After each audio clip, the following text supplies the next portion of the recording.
And आप सबका स्वागत है हमारे यूट्यूब चैनल स्टडी टीम में। तो चलिए आज की क्लास शुरू करते हैं। और आज की क्लास में हम पॉलिटी का सेकंड चैप्टर पढ़ेंगे, संविधान की उद्देशिका, विशेषता एवं नागरिकता के बारे में। ठीक है, तो ये सारे क्वेश्चन प्रीवियस ईयर में विभिन्न परीक्षाओं में पूछे गए हैं, उनको हम सॉल्व करेंगे। ठीक है, चलिए शुरू करते हैं। अगर वीडियो शुरू करने से पहले अगर आप हमारे चैनल पर नए हैं तो चैनल को सब्सक्राइब करना न भूलें। चलिए शुरू करते हैं। पहला क्वेश्चन है कि किस संविधान संशोधन द्वारा उद्देशिका में समाजवादी, पंथ निरपेक्ष और अखंडता शब्द जोड़ा गया था। ठीक है, वो बताना है कि किस संविधान संशोधन द्वारा उद्देशिका में समाजवादी, पंथ निरपेक्ष और अखंडता शब्द जोड़ा गया। तो ऑप्शन ए 61वां संविधान संशोधन, ऑप्शन बी है 73वां संविधान संशोधन, ऑप्शन सी है 42वां संविधान संशोधन और ऑप्शन डी है यहाँ पे 74वां होगा। ठीक है, 74वां संविधान संशोधन। ठीक है, तो इस संविधान संशोधन द्वारा उद्देशिका में समाजवादी, पंथ निरपेक्ष और अखंडता शब्द जोड़ा गया था। तो कौन सा ऑप्शन सही होगा? तो ये होगा 42वां संविधान संशोधन द्वारा क्या है कि हमारे संविधान में उद्देशिका में, संविधान के उद्देशिका में समाजवादी, पंथ निरपेक्ष और अखंडता शब्द जोड़ा गया था। ठीक है, 42वां संविधान संशोधन कब हुआ था? तो 42वां संविधान संशोधन हुआ था 1976 में। ठीक है, 42वां संविधान संशोधन 1976 में क्या हुआ था कि उद्देशिका में समाजवादी, पंथ निरपेक्ष और अखंडता शब्द जोड़ा गया था। ठीक है, बात करते हैं 61वां संविधान संशोधन।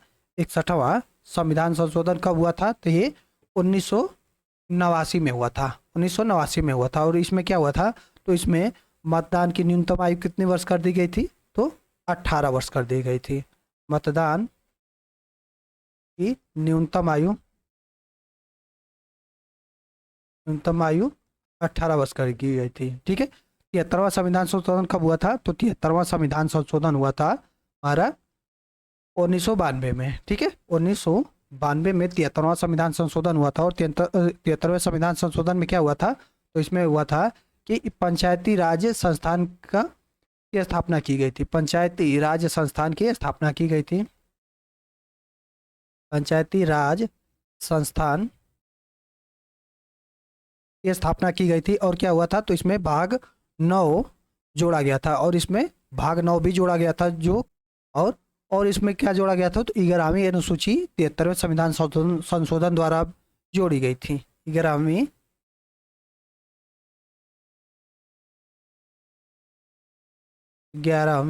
अनुसूची भी जोड़ी गई थी। अनुसूची भी जोड़ी गई थी। चलिए अगला देखते हैं। अगला है 74वां संविधान संशोधन। ठीक है, 74वां संविधान संशोधन, 74वां संविधान संशोधन में क्या जोड़ा गया था? 12वीं अनुसूची जोड़ी गई थी। 12वीं अनुसूची जोड़ी गई थी। ठीक है, चलिए अगला क्वेश्चन देखते हैं। अगला है किस मामले में यह कहा गया था कि प्रस्तावना संविधान का भाग है? किस मामले में यह कहा गया था कि प्रस्तावना संविधान का भाग है? तो ऑप्शन है केशवानंद भारती बनाम केरल राज्य, ऑप्शन बी है इनरी बेरुबारी के बाद में, ऑप्शन सी है गोलकनाथ बनाम पंजाब राज्य और ऑप्शन डी है रणधीर सिंह बनाम भारत संघ। ठीक है, तो किस मामले में यह कहा गया था कि प्रस्तावना संविधान का भाग है? तो किस मामले में कहा गया था? तो ये कहा गया था केशवानंद भारती बनाम केरल राज्य। ठीक है, केशवानंद भारती बनाम केरल राज्य मामले में कहा गया था कि प्रस्तावना क्या है? संविधान का भाग है। तो कौन सा ऑप्शन? ऑप्शन नंबर ए सही होगा। इन री बेरुबारी के बाद में क्या कहा गया था? तो इन री बेरुबारी के बाद में कहा गया था कि इसमें कहा गया था उद्देशिका क्या है? संविधान का प्रेरणा स्रोत भले ही हो किंतु यह संविधान का अंग नहीं है। ठीक है, यह संविधान का अंग नहीं है, ये कहा गया था इनरी बेरुबारू के बाद में। ठीक है, अब गोलकनाथ बनाम पंजाब राज्य। ठीक है, गोलकनाथ बनाम पंजाब राज्य में क्या कहा गया था? तो इनके मामले में क्या कहा गया था? तो इनके मामले में न्यायमूर्ति हिदायतुल्लाह ने कहा था कि उद्देशिका को संविधान की मूल आत्मा कहा था। ठीक है, किसने कहा था? तो न्यायमूर्ति हिदायतुल्लाह ने क्या है? उद्देशिका को संविधान की मूल आत्मा कहा था। ठीक है, उद्देशिका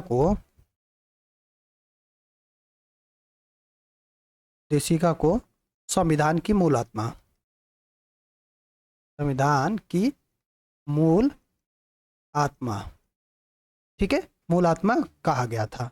और रणधीर सिंह बनाम भारत संघ के मामले में क्या कहा गया था? इसके बारे में जानते हैं। तो रणधीर सिंह बनाम भारत संघ के मामले में क्या कहा गया था, तो इनके मामले में कहा गया था कि इनके मामले में सर्वोच्च न्यायालय ने यह निर्णय दिया था कि अनुच्छेद 14, अनुच्छेद 16 तथा अनुच्छेद 39 क के अंतर्गत स्त्री तथा पुरुष दोनों को समान कार्य के लिए समान वेतन का अधिकार क्या है, मूल अधिकार है। ठीक है, इनके मामले में क्या कहा गया था कि स्त्री तथा पुरुष दोनों को समान कार्य के लिए समान वेतन, ठीक है, अनुच्छेद 14, अनुच्छेद 16 तथा अनुच्छेद 39 क के अंतर्गत स्त्री तथा पुरुष दोनों को समान कार्य के लिए समान वेतन का अधिकार क्या है, एक मूल अधिकार है, इनके मामले में कहा गया था। ठीक है, चलिए अगला क्वेश्चन देखते हैं। अगला क्वेश्चन है, किसने उद्देशिका को संविधान की मूल आत्मा कहा है।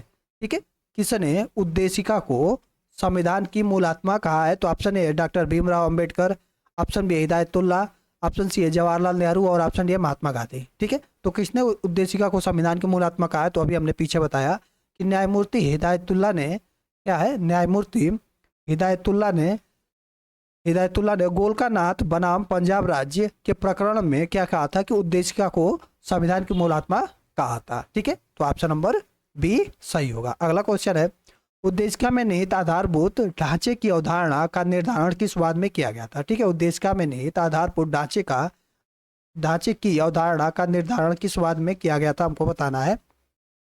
तो ऑप्शन है केशवानंद भारती बनाम केरल राज्य, ऑप्शन बी है इन री बेरुबरी के बाद में, ऑप्शन सी है गोलकानाथ बनाम पंजाब राज्य और ऑप्शन डी है रणधीर सिंह बनाम भारत संघ।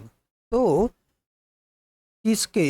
किसके वाद में कहा गया था कि उद्देशिका में निहित आधारभूत ढांचे की अवधारणा का निर्धारण किसके वाद में किया गया था, हमको बताना है। तो किसके वाद में किया गया था, कौन सा होगा, केशवानंद भारती बनाम केरल राज्य। ठीक है, ऑप्शन नंबर ए सही होगा। अगला क्वेश्चन है, किस वाद में सर्वोच्च न्यायालय ने यह निर्णय दिया था कि अनुच्छेद 14, अनुच्छेद 16 तथा अनुच्छेद 39 क के अंतर्गत स्त्री तथा पुरुष दोनों को समान कार्य के लिए समान वेतन का अधिकार एक मूल अधिकार है।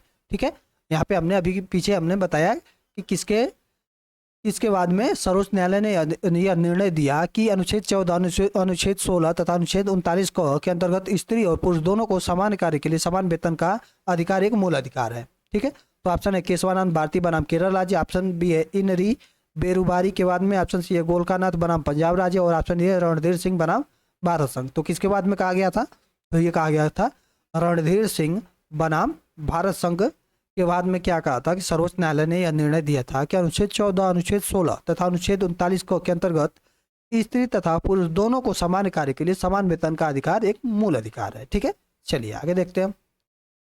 अगला क्वेश्चन है, विश्व का प्रथम पंथ निरपेक्ष राष्ट्र कौन सा है।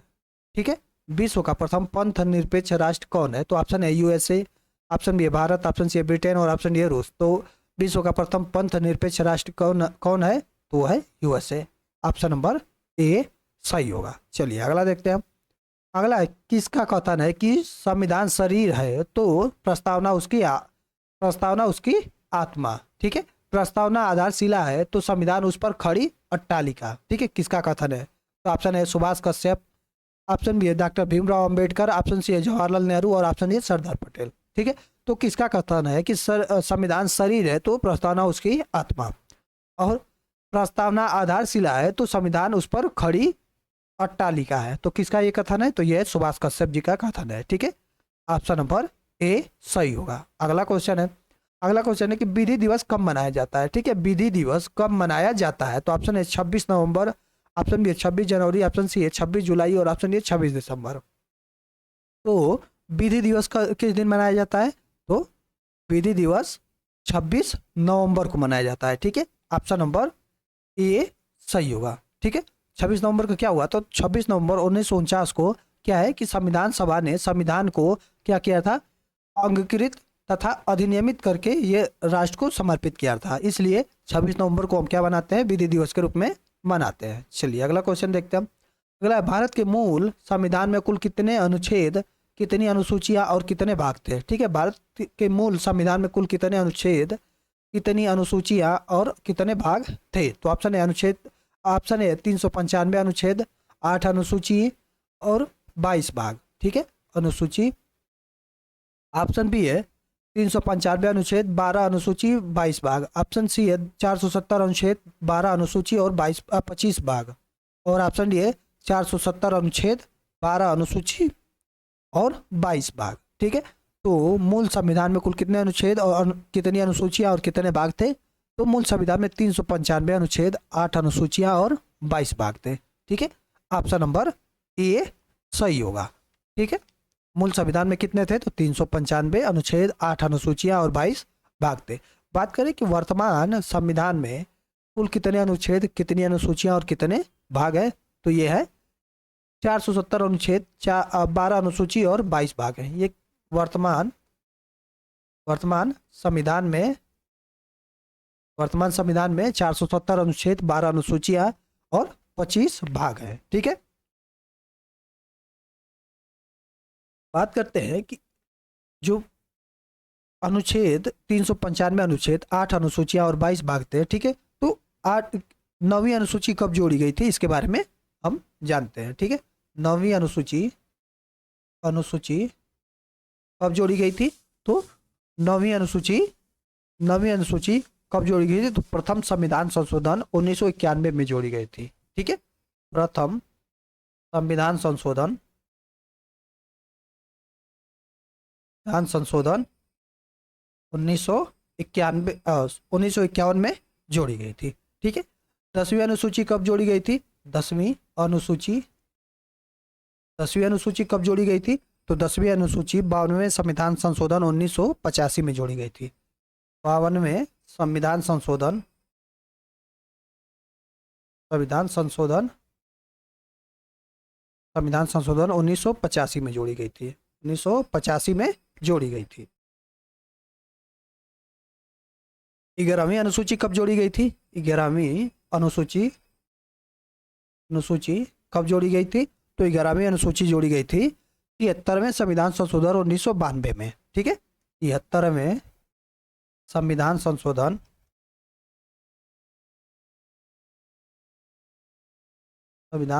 1992 में जोड़ी गई थी। कब थी? तो 11वीं अनुसूची। 12वीं अनुसूची कब जोड़ी गई थी? तो 12वीं अनुसूची ये जोड़ी गई थी 74वें संविधान संशोधन 74वें संविधान संशोधन 74वां संविधान संशोधन ये कब जोड़ी गई थी? तो 1993 में जोड़ी गई थी। ठीक है,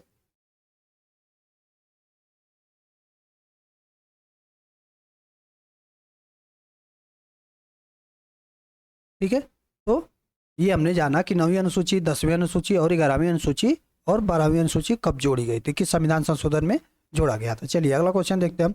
अगला है 9वीं अनुसूची कब जोड़ी गई थी। ठीक है, 9वीं अनुसूची कब जोड़ी गई थी? तो ऑप्शन है 61वां संविधान संशोधन, ऑप्शन बी है 73वां संविधान संशोधन, ऑप्शन सी है 42वां संविधान संशोधन और ऑप्शन डी है प्रथम संविधान संशोधन। ठीक है, तो 9वीं अनुसूची कब जोड़ी गई थी? तो 9वीं अनुसूची जोड़ी गई थी प्रथम संविधान संशोधन 1951 में। ठीक है, ऑप्शन नंबर डी सही होगा।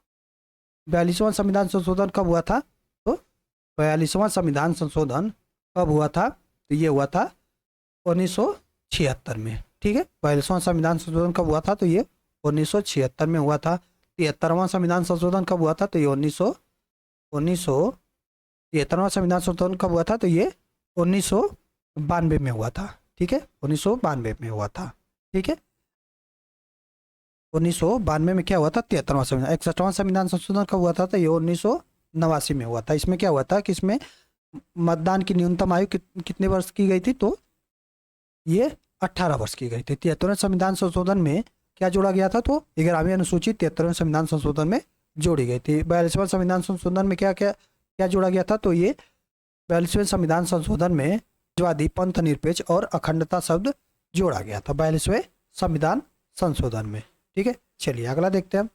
भारत का मंत्रिपरिषद किसके प्रति सामूहिक रूप से उत्तरदायी होता है? ठीक है, भारत का मंत्रिपरिषद किसके प्रति सामूहिक रूप से उत्तरदायी होता है? तो ऑप्शन है लोकसभा, ऑप्शन बी है राज्यसभा, ऑप्शन सी है राष्ट्रपति और ऑप्शन ए संसद। तो किसके प्रति उत्तरदायी होता है भारत का मंत्रिपरिषद? किसके प्रति सामूहिक रूप से उत्तरदायी होता है? तो ये लोकसभा के प्रति सामूहिक रूप से उत्तरदायी होता है। ठीक है, यह उल्लेख किस अनुच्छेद में? तो ये 75 अनुच्छेद 75 के तीसरे में है। ठीक है, चलिए अगला देखते हैं। अगला है राज्य के नीति निर्देशक तत्व कहाँ से लिया गया है। ठीक है, राज्य के नीति निर्देशक तत्व कहाँ से लिया गया है। तो option A Ireland, option B Australia, option C France और ऑप्शन डी अमेरिका। ठीक है, तो राज्य के नीति निर्देशक तत्व कहाँ से लिए गए हैं। तो यह कहाँ से लिए गए हैं, तो यह आयरलैंड के संविधान से लिए गए हैं। ठीक है, ऑप्शन नंबर ए सही होगा। चलिए अगला देखते हैं हम। अगला है राष्ट्रपति पर महाभियोग की प्रक्रिया कहाँ से ली गई है। ठीक है, राष्ट्रपति पर महाभियोग की प्रक्रिया कहाँ से ली गई है। तो ऑप्शन है America, option C, option B Canada, option C France और ऑप्शन ए रूस। तो क्या है कि राष्ट्रपति पर महाभियोग की प्रक्रिया कहाँ से ली गई है, तो कौन सा ऑप्शन सही होगा। तो ये होगा हमारा ऑप्शन नंबर ए सही होगा। अमेरिका के संविधान से क्या है, राष्ट्रपति पर महाभियोग की प्रक्रिया। ठीक है, राष्ट्रपति पर महाभियोग की प्रक्रिया कहाँ से ली गई है, तो अमेरिका से ली गई है। अमेरिका से और क्या क्या लिया गया है, तो अमेरिका से मूल अधिकार लिया गया है। अमेरिका के संविधान से क्या लिया गया है, तो मूल अधिकार। उद्देशिका का विचार, उद्देशिका का विचार, उद्देशिका का विचार, उद्देशिका का विचार। ठीक है, और राष्ट्रपति पर महाभियोग की प्रक्रिया एक हो ही गया। ठीक है, और क्या लिया गया है, तो स्वतंत्र न्यायपालिका कहाँ से लिया गया है, यह भी अमेरिका के संविधान से लिया गया है। स्वतंत्र न्यायपालिका, स्वतंत्र न्यायपालिका, स्वतंत्र न्यायपालिका। और क्या लिया गया है, तो न्यायिक पुनरावलोकन का सिद्धांत कहाँ से लिया गया है, तो ये भी अमेरिका के संविधान से लिया गया है। ठीक है, न्यायिक पुनरावलोकन का सिद्धांत। ठीक है, न्यायिक पुनरावलोकन का सिद्धांत कहाँ से लिया गया है, तो अमेरिका के संविधान से लिया गया है। उपराष्ट्रपति का पद कहाँ से लिया गया है, तो ये भी अमेरिका के संविधान से लिया गया है। उपराष्ट्रपति का पद, राष्ट्रपति का पद भी अमेरिका के संविधान से लिया गया है। ठीक है, वित्तीय आपात भी कहाँ से लिया गया है, तो अमेरिका से लिया गया है। वित्तीय आपात, वित्तीय आपात, वित्तीय आपात भी कहाँ से लिया गया है, तो अमेरिका के संविधान से लिया गया है। ठीक है, अमेरिका के संविधान से लिया गया है। सत्यम। अगला है समवर्ती सूची कहाँ से ली गई है। ठीक है, समवर्ती सूची कहाँ से ली गई, तो ऑप्शन है ऑस्ट्रेलिया, ऑप्शन बी दक्षिण अफ्रीका, ऑप्शन सी रूस और ऑप्शन डी अमेरिका। ठीक है, तो समवर्ती सूची कहाँ से ली गई है हमको बताना है। तो समवर्ती सूची कहाँ के संविधान से ली गई है, तो ये ऑस्ट्रेलिया के संविधान से ली गई है। ऑप्शन नंबर ए सही होगा। ठीक है, ऑस्ट्रेलिया के संविधान से क्या लिया गया है, तो समवर्ती सूची लिया गया। और क्या क्या लिया गया है ऑस्ट्रेलिया के संविधान से, चलिए इसके बारे में जानते हैं। तो प्रस्तावना की भाषा भी कहाँ से लिया गया है, तो ऑस्ट्रेलिया के संविधान से लिया गया है। प्रस्तावना की भाषा। ठीक है, क्वेश्चन पूछे कि प्रस्तावना की भाषा कहाँ से लिया गया है, तो ऑस्ट्रेलिया के संविधान से लिया गया है। समवर्ती सूची, तो ये भी ऑस्ट्रेलिया के संविधान से लिया गया है। ठीक है, केंद्र राज्य संबंध, ये कहाँ से है, तो ये भी ऑस्ट्रेलिया के संविधान से है। केंद्र राज्य संबंध, ये भी कहाँ से है, तो ये भी ऑस्ट्रेलिया के संविधान से लिया गया है। शक्तियों का विभाजन पूछे तो ये भी कहाँ से लिया गया है, ये भी ऑस्ट्रेलिया के संविधान से लिया गया है। शक्तियों का विभाजन, ये भी कहाँ से लिया गया है, तो ये भी ऑस्ट्रेलिया के संविधान से लिया गया है। ठीक है, चलिए आगे देखते हैं हम। आगे अवशिष्ट शक्तियों का सिद्धांत किस संविधान से लिया गया है। ठीक है, अवशिष्ट शक्तियों का सिद्धांत किस संविधान से लिया गया है, तो ऑप्शन है कनाडा, ऑप्शन बी है जापान, ऑप्शन सी अमेरिका और ऑप्शन डी है जर्मनी। ठीक है, तो अवशिष्ट शक्तियों का सिद्धांत किस संविधान से लिया गया है, तो किस संविधान से अवशिष्ट शक्तियों का सिद्धांत लिया गया है, तो यह लिया गया है कनाडा के संविधान से। ऑप्शन नंबर ए सही होगा। ठीक है, कनाडा के संविधान से क्या लिया गया है, तो अवशिष्ट शक्तियों का सिद्धांत लिया गया है। चलिए, और क्या क्या लिया गया है कनाडा के संविधान से, तो कनाडा के संविधान से लिया गया है संघीय शासन प्रणाली। ये कहाँ से लिया गया है, तो ये कनाडा के संविधान से लिया गया है। संघीय शासन प्रणाली, ये कहाँ से लिया गया, तो ये कनाडा के संविधान से लिया गया। अगला है अनुच्छेद 21 में वर्णित विधि द्वारा स्थापित प्रक्रिया किस संविधान से ली गई है। ठीक है, अनुच्छेद 21 में वर्णित विधि द्वारा स्थापित प्रक्रिया किस संविधान से ली गई है, तो ऑप्शन है आयरलैंड, ऑप्शन बी है कनाडा, ऑप्शन सी है जापान और ऑप्शन डी है जर्मनी। तो किस संविधान से क्या अनुच्छेद में अनुच्छेद 21 में वर्णित विधि द्वारा स्थापित प्रक्रिया किस संविधान से ली गई है? तो कौन सा ऑप्शन सही होगा? ठीक है, जापान से लिया गया है। ठीक है, ऑप्शन नंबर सी सही होगा। संविधान संशोधन की प्रक्रिया किस संविधान से ली गई है? ठीक है, संविधान संशोधन की प्रक्रिया किस संविधान से ली गई है? तो ऑप्शन है दक्षिण Africa, option B America, option C Germany और ऑप्शन डी रूस। तो संविधान संशोधन की प्रक्रिया किस संविधान से ली गई है? तो यह दक्षिण अफ्रीका से लिया गया है। ठीक है, संविधान संशोधन की प्रक्रिया कहाँ से लिया गया है? तो दक्षिण अफ्रीका के संविधान से लिया गया है। ठीक है, ऑप्शन नंबर ए सही होगा। अगला है मूल कर्तव्य किस संविधान से लिया गया है? ठीक है, मूल कर्तव्य किस संविधान से लिया गया है? तो ऑप्शन है सोवियत संघ रूस, option B America, option C Japan और ऑप्शन डी है ब्रिटिश। ठीक है, तो मूल कर्तव्य किस संविधान से लिया गया है? तो मूल कर्तव्य सोवियत संघ, ठीक है, उस टाइम सोवियत संघ था, अब क्या है, उसका नाम रूस है। ठीक है, तो मूल कर्तव्य किस संविधान से लिया गया है? तो रूस के संविधान से लिया गया है। ठीक है, ऑप्शन नंबर ए सही होगा। अगला है गणतंत्र शासन प्रणाली किस संविधान से ली गई है? ठीक है, गणतंत्र शासन प्रणाली किस संविधान से ली गई है? तो ऑप्शन है France, option B Germany, option C रूस और ऑप्शन डी ऑस्ट्रेलिया। ठीक है, तो ये गणतंत्रात्मक है। ठीक है, तो किस संविधान से लिया गया है? तो यह फ्रांस के संविधान से लिया गया है। ठीक है, ऑप्शन नंबर ए सही होगा। अगला है आपात उपबंध किस संविधान से लिया गया है? ठीक है, आपात उपबंध किस संविधान से लिया गया है? तो ऑप्शन है अमेरिका, ऑप्शन बी रूस, ऑप्शन सी जर्मनी और ऑप्शन डी फ्रांस। तो आपात उपबंध किस संविधान से लिया गया है? तो यह किस संविधान से लिया गया है? तो यह जर्मनी के संविधान से लिया गया है। ठीक है, जर्मनी के संविधान को क्या कहते हैं? तो वीमर कहते हैं। ठीक है, जर्मनी के वीमर संविधान से लिया गया है। ऑप्शन नंबर सी सही होगा। चलिए अगला देखते हैं। अगला है मूल अधिकार संविधान के किस भाग में उल्लेखित है? ठीक है, मूल अधिकार संविधान के किस भाग में उल्लेखित है हमको बताना है। तो मूल अधिकार संविधान के किस भाग में उल्लेखित है? तो ऑप्शन है भाग 3, ऑप्शन बी भाग 4, ऑप्शन सी भाग 2 और ऑप्शन ए भाग 5। मूल अधिकार संविधान के किस भाग में उल्लेखित है? तो यह भाग 3 में उल्लेखित है। ठीक है, ऑप्शन नंबर ए सही होगा। ठीक है, ऑप्शन नंबर ए सही होगा। मूल अधिकार क्या है? संविधान में कितने मूल अधिकार उल्लेखित है? तो कुल 6 मूल अधिकारों की घोषणा की गई है। कितने? तो 6 मूल अधिकारों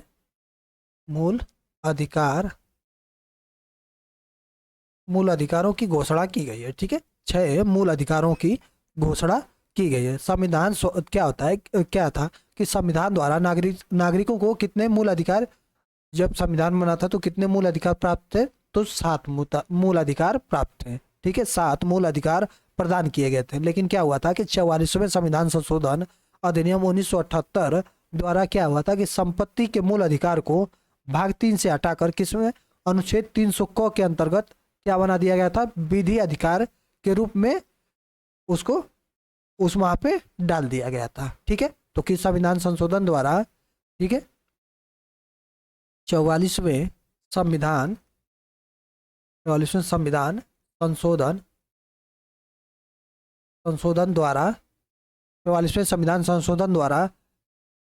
संविधान संशोधन 1978, ठीक है, 1978 द्वारा क्या हुआ था कि संपत्ति के मूल अधिकार को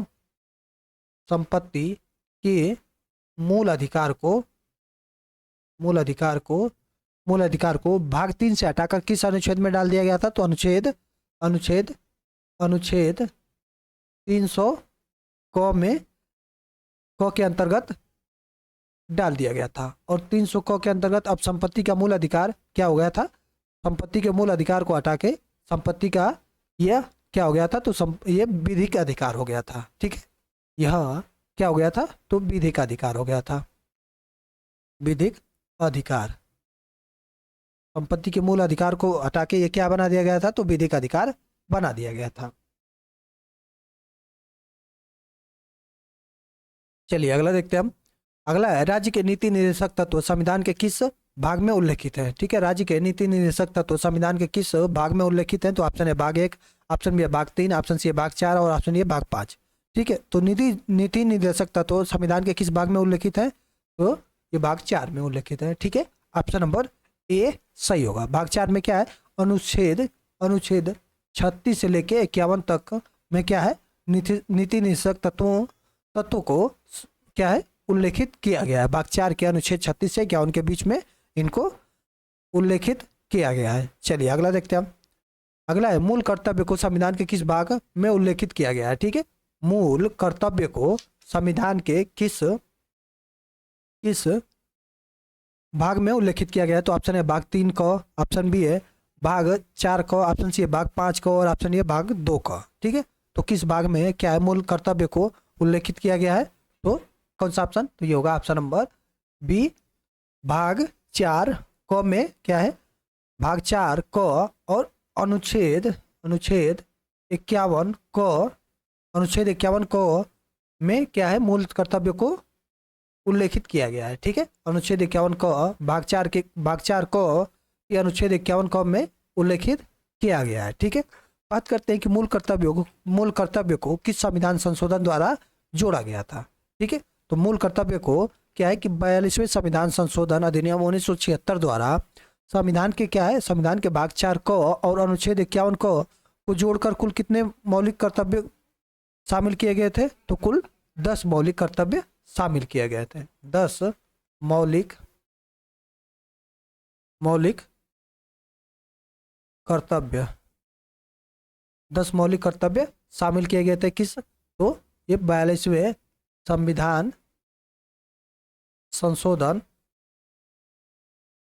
42वें संविधान संशोधन 1976 द्वारा क्या है मूल कर्तव्य को संविधान में जोड़ा गया था। चलिए अगला देखते हैं हम।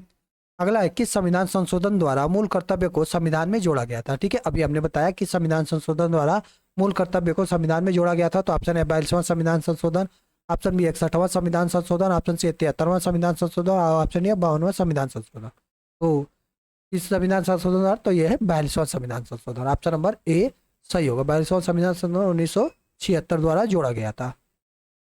अगला है यदि भारतीय संघ में एक नए राज्य का सृजन किया जाना है तो संविधान की किस अनुसूची का संशोधन करना आवश्यक होगा। ठीक है, यदि भारतीय संघ में एक नए राज्य का सृजन किया जाना हो तो संविधान की किस अनुसूची का संशोधन करना आवश्यक होगा। तो ऑप्शन ए 5वीं अनुसूची, ऑप्शन बी है 3री अनुसूची, ऑप्शन सी है 2री अनुसूची और ऑप्शन डी है प्रथम अनुसूची। तो किस अनुसूची को क्या है कि किसी भारतीय संघ में नए राज्य का सृजन किया जाना हो तो संविधान के किस अनुसूची का संशोधन